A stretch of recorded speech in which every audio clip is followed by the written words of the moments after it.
Нуржамал Ички иштер министрлигинин өспүрүмдөр бөлүмүндө тергөөчү болуп 3 айдан бери иштей баштады.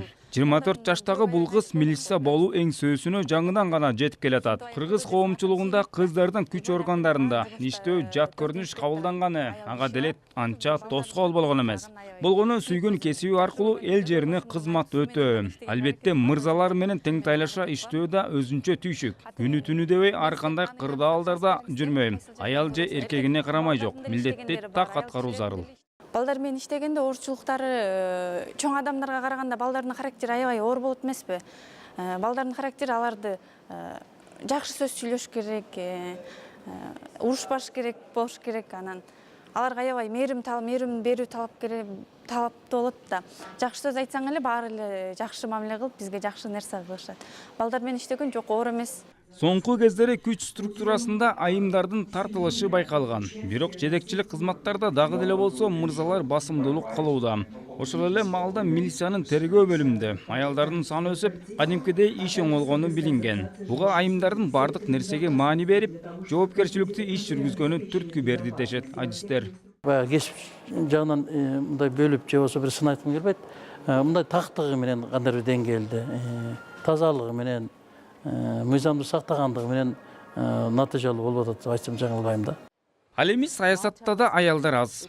Жогорку кеңештин депутаты Рада Түмөнбаева өзүнүн мандатын талашып жүрүп кайтарып алган лидер аялдардын бири.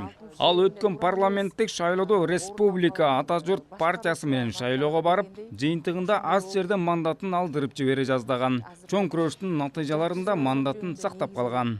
Ал мыйзам менен аялдардын укугун коргобосо, жергиликтүү кеңештен тартып премьерликке чейин айымдардын аз барып жатканын белгилейт. Андыктан атайын эрежелер иштелип чыгып жатыптыр. 2020-жылкы шайлоодо эгерде шайланып келген аял парламенттен кете турган болсо, анын ордуна кайрадан аял келүү боюнча мыйзам кабыл алынган. Ошондой эле жакында дагы бизде жергиликтүү кеңештерде дагы 30% аялдарды түзүүсү жөнүндө мыйзам кабылданып атат. Биринчи окуудан өткөн, буюрса кийинки окуулардан дагы аракет жасасак өтсө, биздин жергиликтүү кеңештерде дагы аялдардын катышуусу толук кандуу камсыздалат. Бирок Кыргызстан Орто Азия өлкөлөрдөн аялдардын бийликке келишине жакшы көңүл бөлгөн мамлекет катары белгилүү. Ушул тапта Жогорку соттун төрайымы, башкы прокуратура, айым, министрлик, парламентте спикердин орун басарлык, өкмөттө вице-премьерлик деңгээлге чейин жеткен. Алар натыйжалуу иш алып барып атабы, аны эчким иликтейлик. Коомдо болсо айымдар жакшы жетекчи боло албайт деген көз караштар басымдуулук кылат. Ал эми ЭККда иш алып барып, көз караштарды өзгөртүү аракетин көрүүдө.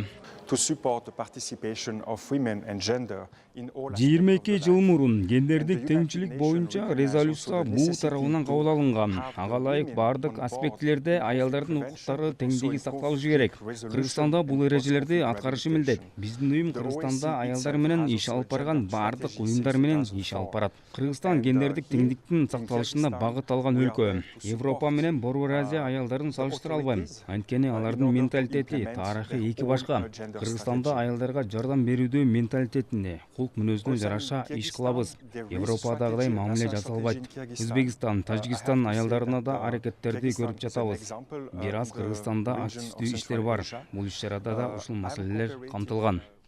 Дүйнө жүзүндө ар бир 4 жетекчинин бири аял. Улуттук статистикалык комитети мындан 2 жыл мурун Кыргызстанда 100 жетекчинин 33 айымдар экенин аныктап чыккан. Ал эми дүйнө жүзүндө бул көрсөткүч 22%дын чегинде. Күч структурасына аялдарды жетекчиликке тартуу бийлик тараптан жакшы көңүл бөлүнбөй жатат.